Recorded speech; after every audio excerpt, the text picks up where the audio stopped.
Back to what Pontus is saying, the bigger picture, that's your bloody responsibility. You have to understand the bigger picture, and you have to then put that in a context that works for you, for your company in this situation.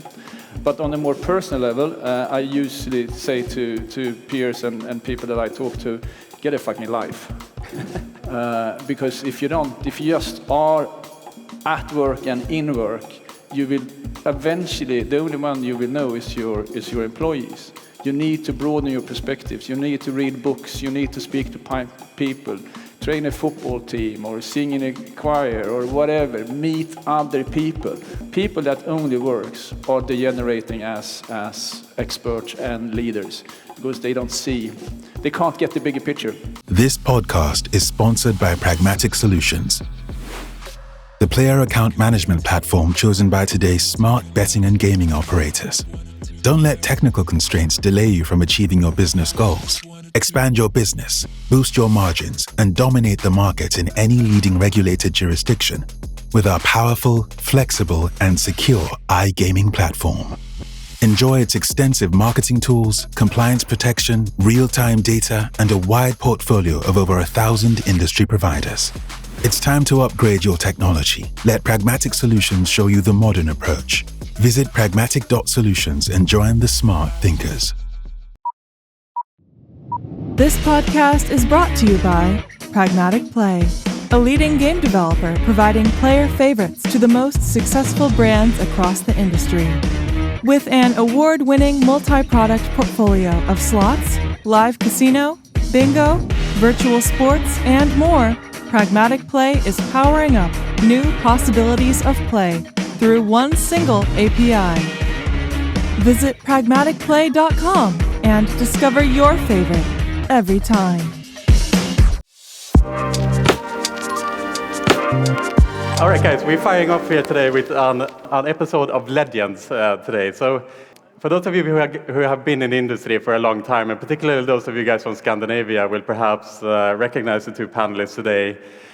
Just to set the tone a little bit, if we go back to the 2000s, there was a very interesting dynamic in Sweden at that time where the monopoly in Svenska Spel was starting to become challenged by these up-and-coming online gambling companies. And one of them was Betsson, who was led, of course, by Pontus Lindwall. Pontus was the kind of up-and-coming CEO at that time for Betsson. He was trying to make his mark in the Swedish market and take market share. And then, on the other hand, we had the CEO for Svenska Spel, the monopoly in Jesper Kärrbrink.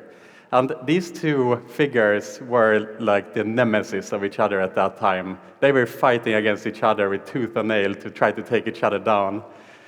20 years later, they are now friends, and thankfully friends of mine as well. And so I would like to welcome to stage our panelists today, Jesper Kärrbrink, CEO of Immense Group, and Pontus Lindwall, CEO of Betsson Ibiza. Welcome to the stage.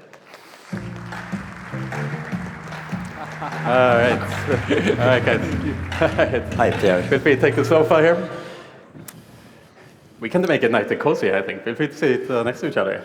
Yeah, back in the days we would have taken one sofa each. Now we can. These days it's okay. Yes, okay. And since we already have kind of warmed up with our hands with a lot of applauding, I want to start with some more audience participation here this morning to get people fired up. And I have some fun facts about these two gentlemen here. And what I want you guys to do is, I'm going to read a fun fact, and then if you think it is Jesper, then I want you to give an applause. If you think the fun fact belongs to Pontus, I want you to give an applause as well. We're going to do this one by one. So I have a first easy one, okay? Who of the two gentlemen is a professional DJ? Or a semi-professional DJ, rather. So, do you think it is Jesper? Then give an applause. Oh, okay. Do you think it is Pontus? Yes. Yeah, you got that right. Is it true, Pontus, that you were almost a part of Swedish House Mafia? That's not true, really. Okay. All right. Well, it would have made sense. Yeah. It would have made sense. Okay, second question. Who of the two guys were once fired from their job while wearing a tight spandex cycle outfit? Do you think it was Jesper? Yes. What about Pontus? Okay, who was it, guys? Who was the other two? It was me. It was you. Yes. What's the story? And Pierre, it's quite fun because Yeah. I wear spandex quite often, as I am a biker, That happens. and I got fired. Oh, yeah. Exactly. So, It could have been you. It could have been Yeah, me. but could it have was been me. And yeah, this was when I was at the Nero. I had a call from my chairman. He lived in Mallorca. So we often had meetings weekends when he was in Sweden. He called me, and I ran into the office. And then I was about to change. Then I realized, no, I'm going to take a bike tour after. I had a kind of a training day. So fuck, it's just him. So I just changed into my bicycling clothing. Tight spandex with this blöja you're sitting on, tight t-shirt, and my bicycling shoes. So I came into the conference room like this, click, click, click, click, click, click, click, click, click. And when I opened the door, I realized there's something odd in here because he was sweating like a pig.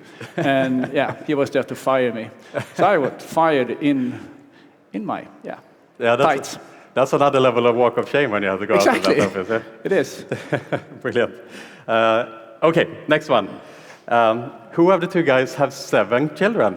All right, so do you think it is, we start here with Pontus. Pontus, 7 kids. 7 kids. All right, what about Jesper? It's even between the two, actually. Yeah. And who is it? It's Pontus. Me. Yes. You're doing your part to keep the world population going here, Jesper. We like it. Pontus, sorry. Okay, we do a final one. Last one.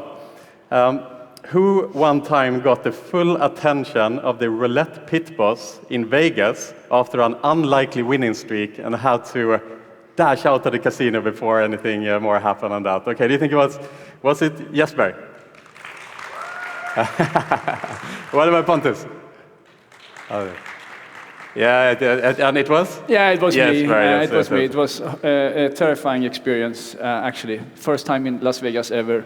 I was, playing the roulette, and suddenly this is before I'm entering into the gaming world, by the way. It's way, way back, like 30 years. And this pit boss, I can see he's just looking at, and by the way, I was winning. I think I made 9 bets, and I was winning like 6 out of them. And I always bet on 17. I think 3 or 4 of them were on 17.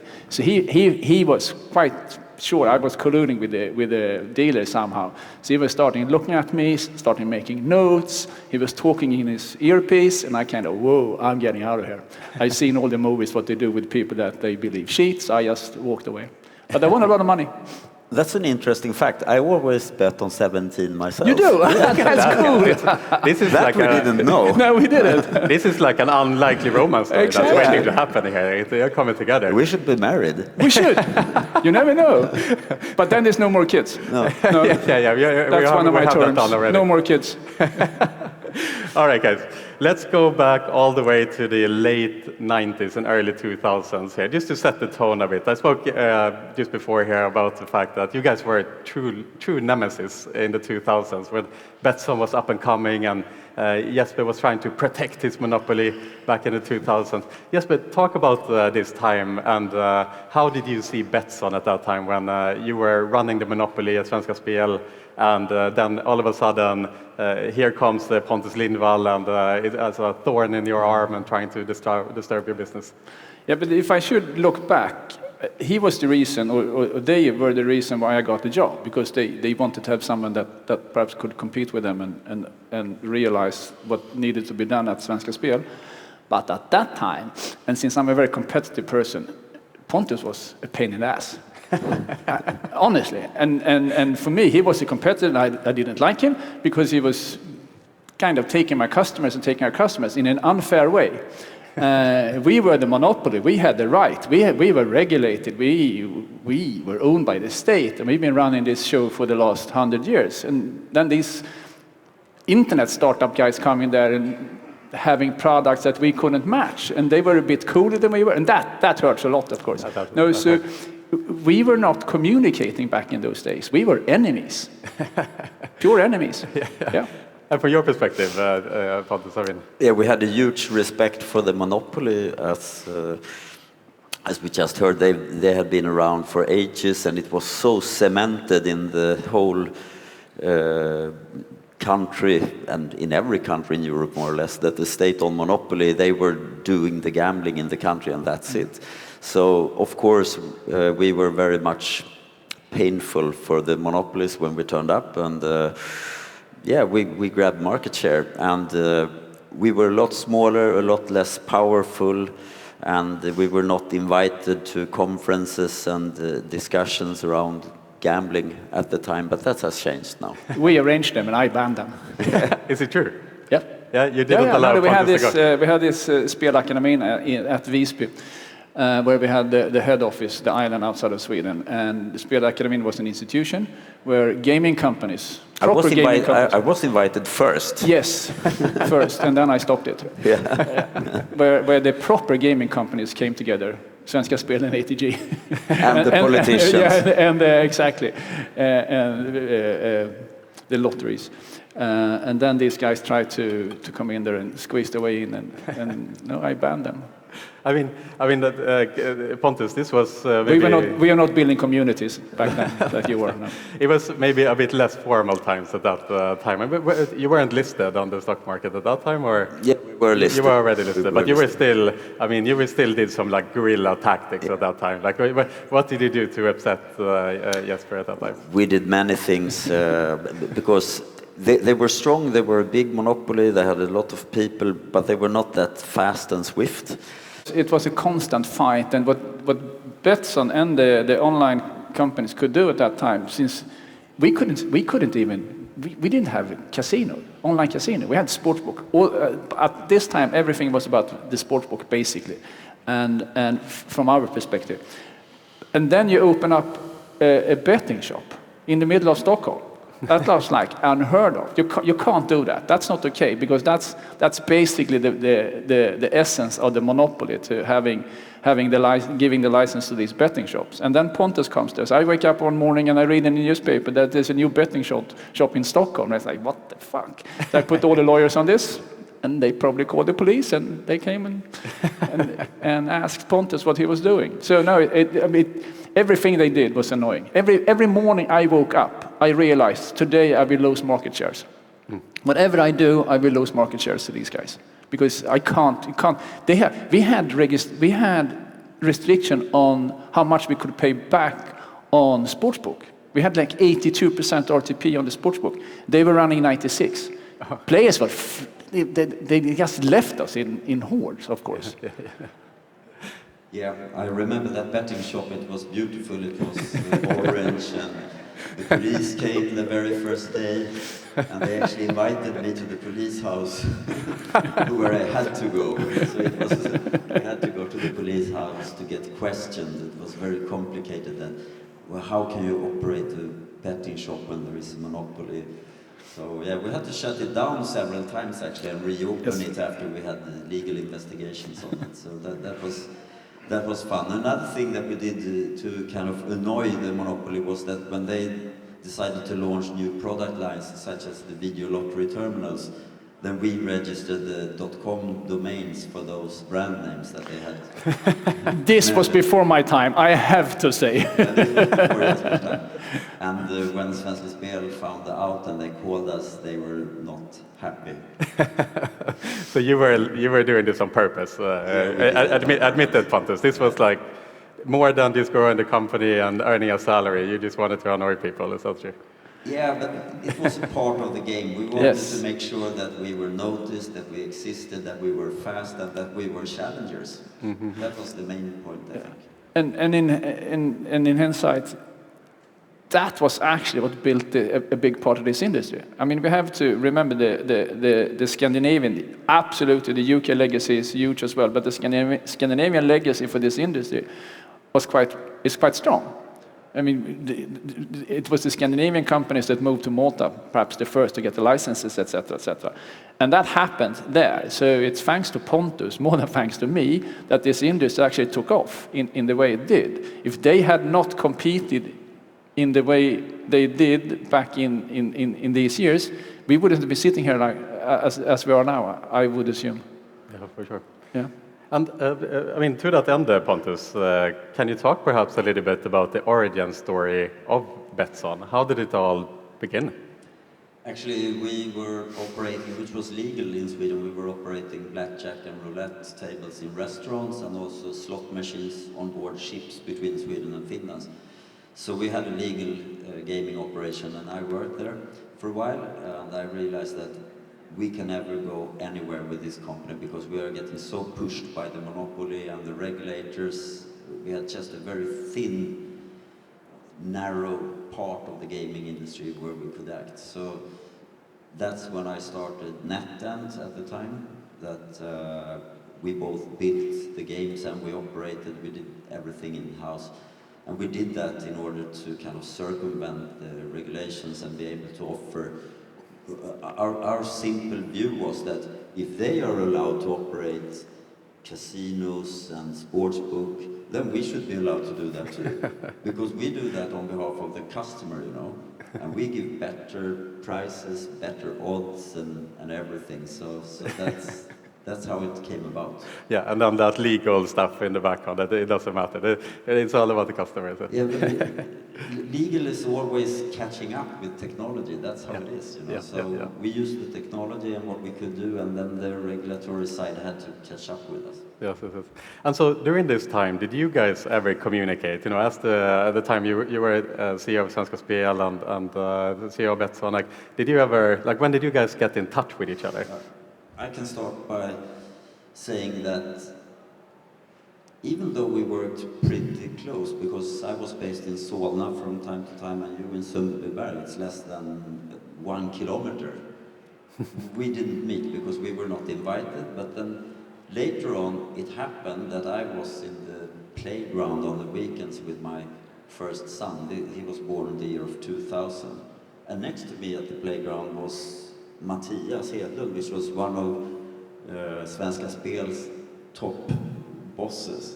And we were finding ourselves on this bench, you know, being like enemies in the playground, but still having 2 kids that played, and we were discussing. But it went on for that for several years, and I don't think we ever met when you were CEO at Svenska Spel, because I think we were treated like someone who wasn't, you know, wanted. But that's true. And we moved. We were in the same industry, but in totally different circles. I was to the WLA seminars and things like that, and Pontus was running this startup. It was 2 different worlds. And in between that, we had Mattias Hedlund, by the way, a brilliant guy, being one of the 2 vice presidents in Svenska Spel. And I remember when he came to me and explained that he had a kind of a neighborish friend, that was Pontus Lindwall. That was a bit awkward for him to tell me. And he said, yeah, but you know, we live in the same house and the kids are the same age. And I totally understand that, no problem, Mattias. But it was on that level that he had I had to explain that to me, that he met Pontus. So yeah, it's strange these days when we sit here. So we met physically and talked like intelligent people. We did first when I started at Mr. Green, I would say. Oh, well, and that's 2015 or something like this, yeah? 16, yes. Yeah. Something like this. Yes. Okay, so I have you on stage, Pontus, today, and I mean, I can't let you off this stage without talking about Betsson's legendary, or shall we say infamous, trip to Ibiza in 2012. I don't know if there's anyone in the audience who went with us on that trip in 2012. Do we have any like ex-Betssoners here?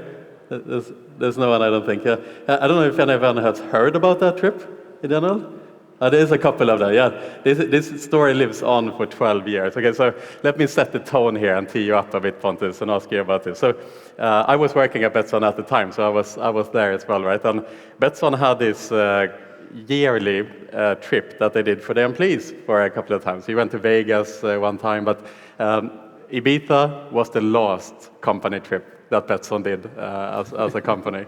And what happened was that a couple of months, or like a year earlier, Betsson and Betsafe had merged together, and it was a bit of a chaotic merger, shall we say, and people were maybe not the happiest in the company at that time.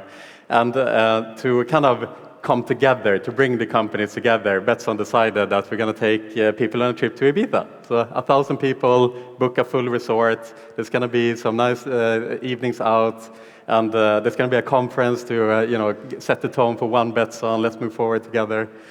The only thing was that people just took the piss out of this trip, basically. And how the trip started off was Betsson had booked 2 private jets that was going to, or private flights that was going to go to take people to Ibiza. And on that flight was the new CEO of Betsson, Ulrik Bengtsson, at that time. And he stepped on the plane only to find that his seat was taken by someone else. And so so he goes, "Oh, excuse me, you're sitting on my seat," only for this person to look up and say, "You go find your own fucking seat," to the CEO.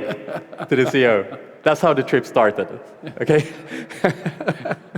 And it went on and on. And when the conference was going to take place, this was after 2 days of heavy drinking. And half of the employees didn't turn up to the conference. And after that trip, the people who didn't turn up at the conference got an official warning. I remember. It was no happy days at the company then. And I sat next to Ulrik at that time on the plane back to Malta. And I was a young VIP manager at the time, and I was thinking, this is my chance, to have a conversation with the big CEO.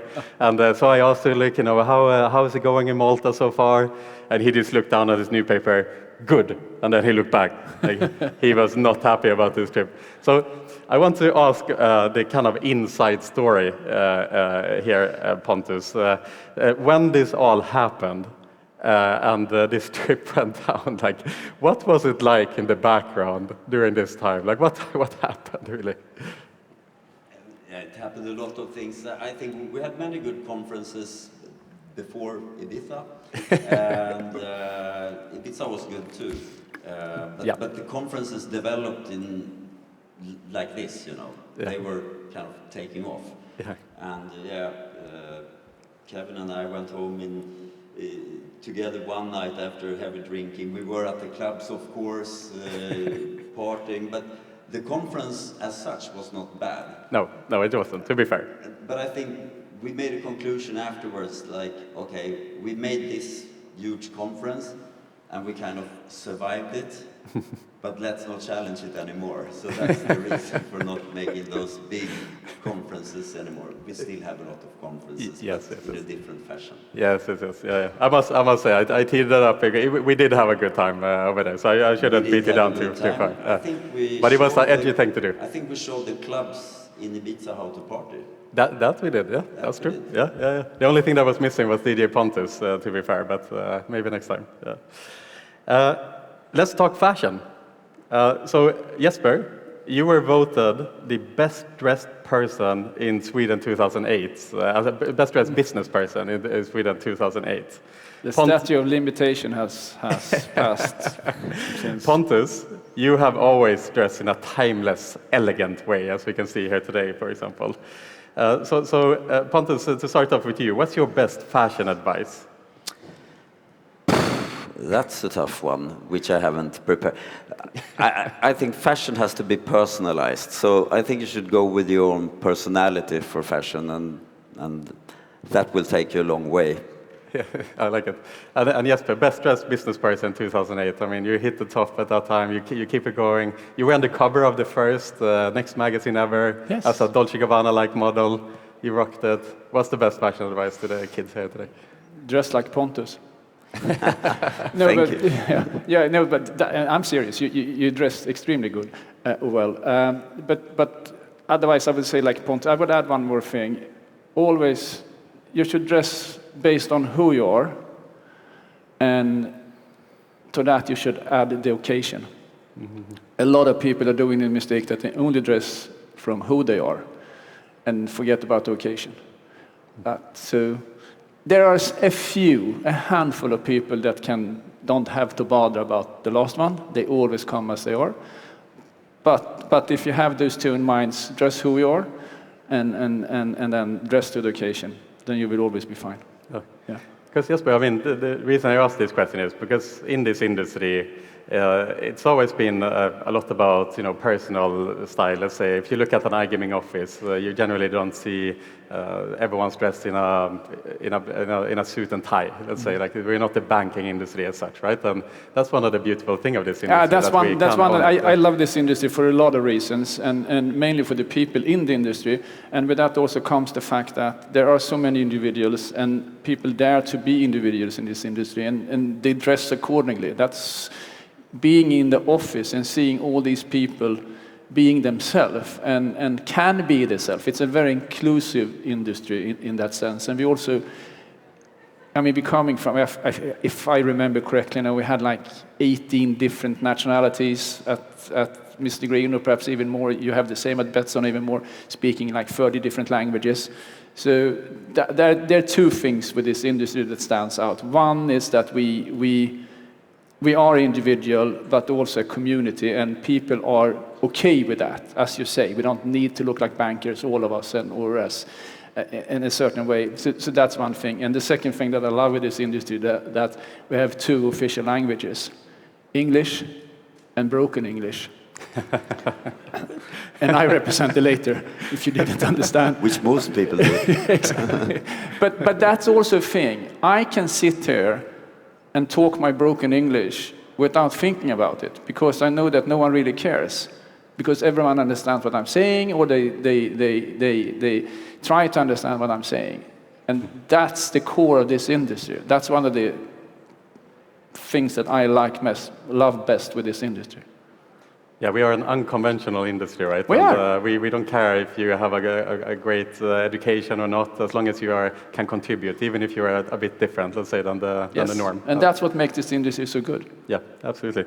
Let's talk about leadership advice quickly. I want to talk. Both of you guys are, of course, incredibly respected leaders. Jesper, you led great companies to great success over the years. Pontus, you've taken Betsson to the master of the industry that it is today. You mentioned earlier that you also had a story of being fired. And just to reiterate the popularity of you, Pontus, maybe you want to talk about the story also, but you were fired from Betsson not that long ago, only to be reinstated very, very quickly again. Do you want to run through that story again? I can take it a short one. I was fired. It came by surprise. My chairman, similar to your story, came into the room. We should discuss something about the upcoming board meeting. And it just closed the door and said, "Hey, you're fired." And I was like, "Are you joking?" No, it's true. And we had just presented our best quarter ever, and we were heading to new good stuff. And, I asked, "But why? Have I done something wrong?" "No, we need new blood," he said. Okay. I could hardly grasp it, but when I started to listen with the founders of the company and the main shareholders, they were not even informed, and they didn't want this to happen. So quite quickly, we discussed internally between shareholders. We had a extra general meeting, and we changed in the board of directors, and then I stayed on, which which I'm really happy about. I think your mother had a part to bring you back to the company. She was a shareholder, but that was the Swedish press loved to. Saved by her mother, his mother. I was saved by my mother. If I were back at Svenska Spel, I would have painted that on the wall. Saved by mother. But in any case, that really showed, how strong of a leader you are, of course, Pontus. That when this news was announced, the employees were devastated. Really and truly, you are incredibly loved by your company, of course. And so I want to start on your side, Pontus, on this leadership advice. Like, you've been in the company forever. You are incredibly respected by your peers and by your employees. What is the secret to being a great leader? I think what I do, first of all, I've been with the company since its inception, of course, so I pretty much know the work and how to do it. But now I don't anymore, because I don't know how to program. I couldn't, do payments anymore.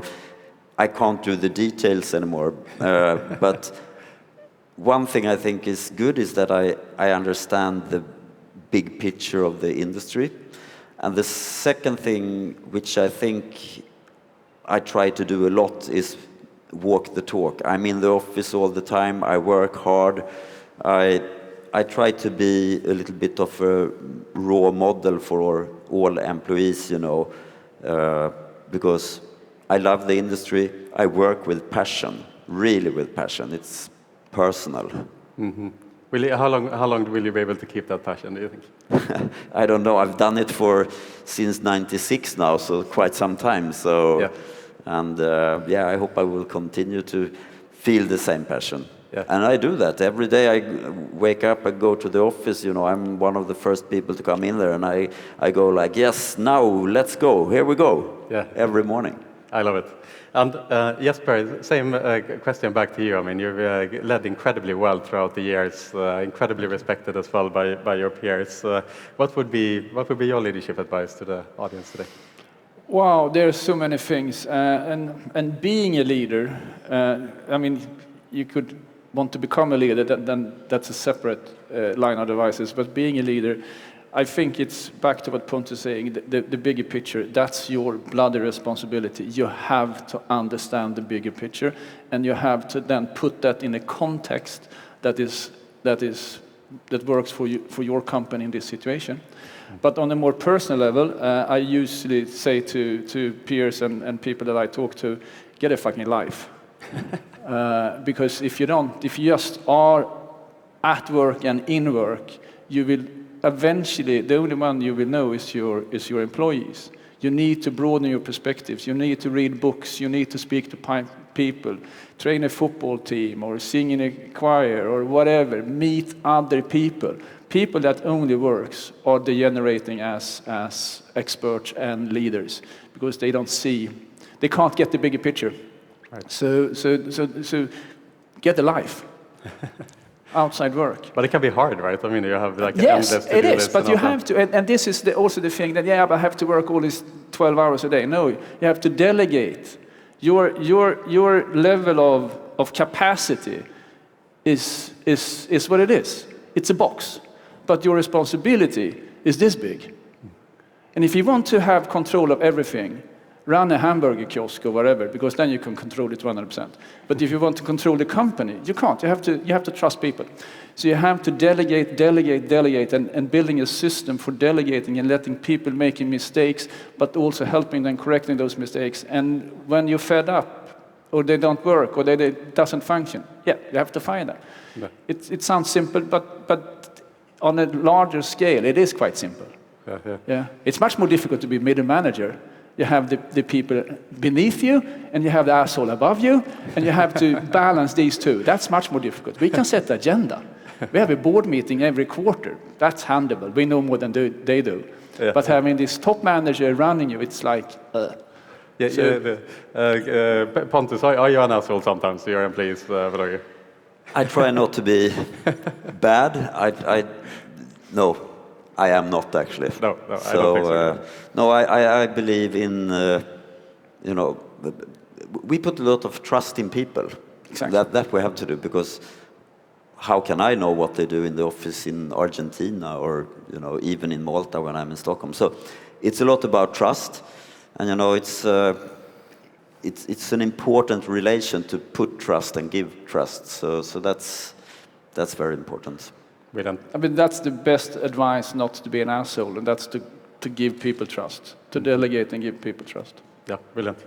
Let's take a bit of a helicopter seat over the industry for a moment and observe the companies that are here. I want to ask a bit of a controversial question, perhaps. What today is the most overrated company in the industry today?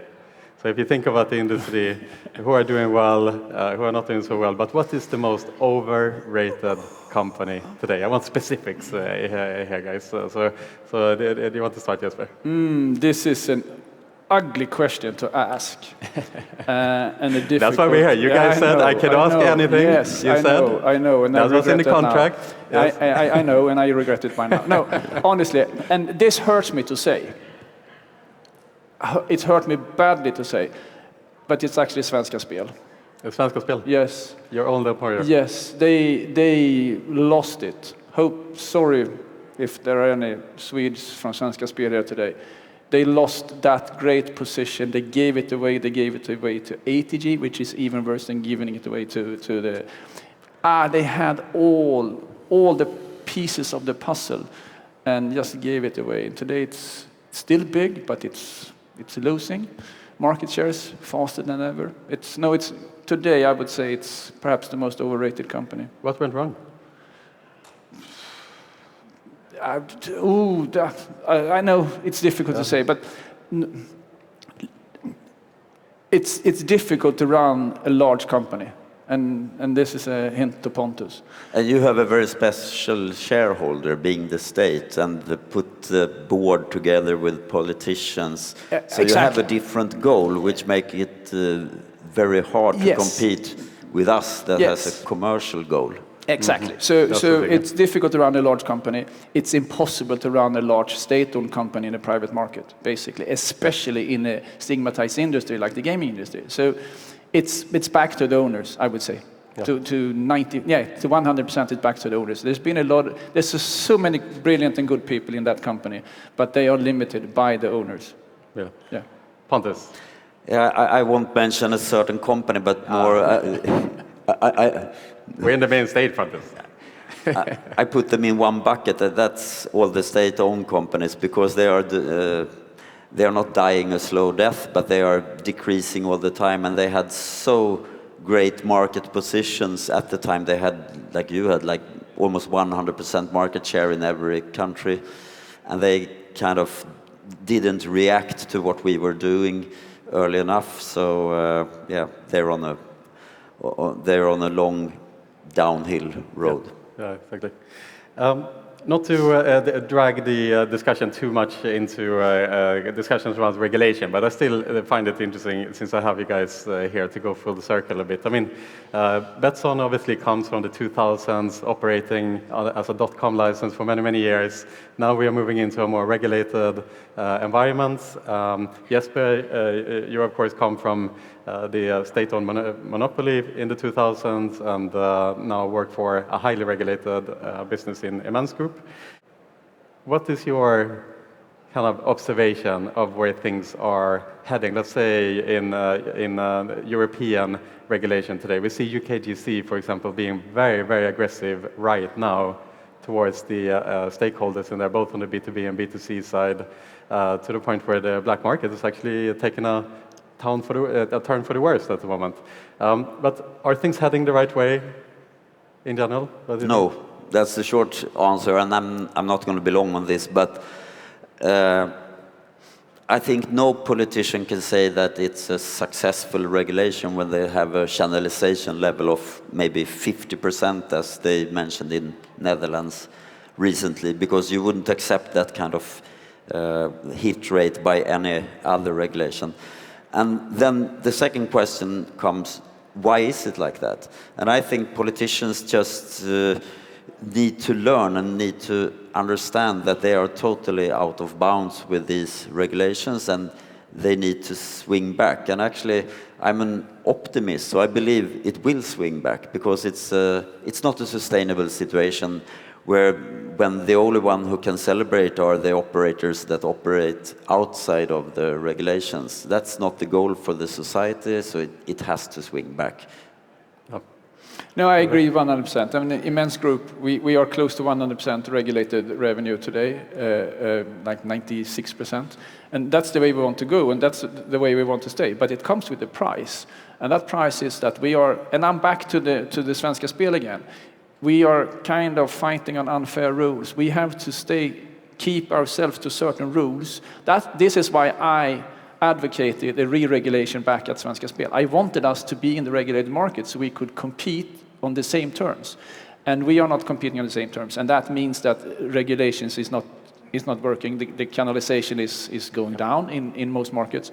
And that comes back to the politicians' view on gaming. It comes back to the regulators' view on gaming. They don't like gaming. And that's in all other regulations. You have the financial regulation. These people know the financial market. The regulators in the gaming regulators, they don't know gaming. And that's the problem we have today. But it's a young regulation. And I agree with Pontus. it will shift and it will come back and it will be better. So yes, stay focused and be a bit patient and we will sort this. Brilliant. Last question for you guys today. What do you admire most in each other? The other side. Jesper has always been a sports guy, you know, and that goes not only in sports but also as a leader of companies. So he's very competitive. I admire that. Thank you. Yeah, no, and Pontus is one of the guys actually founding this industry. I mean, we should remember that founding NetEnt and then bringing Betsson to where it is today. That's 2 huge achievements, and I really respect Pontus for that. And then leading this company for so long time as well. That's not many leaders doing that. You jump from one ship to another because you feel you've done it, but redo it and reinvent yourself is one of the most difficult things you can do. And Pontus has shown that that's possible to do. Ladies and gentlemen, we're standing on the shoulders of giants. Thank you so much for listening in. Jesper, Pontus, thank you so much, guys. Thank you very much. Thank you. Thank you.